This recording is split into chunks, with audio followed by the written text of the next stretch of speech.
This is sort of paradoxical, because how could one be in love with themselves? But friend had. Oh, yeah. Right. So that's a prime example of a new linguistic programming. Right. Then we have panpsychism or panpsychism. I could never pronunciate a lot of it. I have to just let it take its natural course. Get into phonetics and phonology in linguistics, the physics of sound is inevitable. And from a research scientist perspective, circadian rhythm basically is a sleep moderator, right? And this works with the melatonin, which induces. So they have the same philosophy, but how the algorithm differentiates meaning is primarily predicated.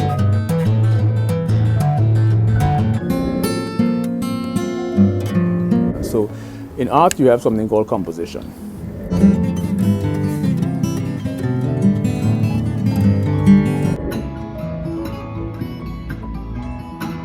Sound, what is amplitude, frequency, velocity, why do we hear octave? But that's just from a physics perspective.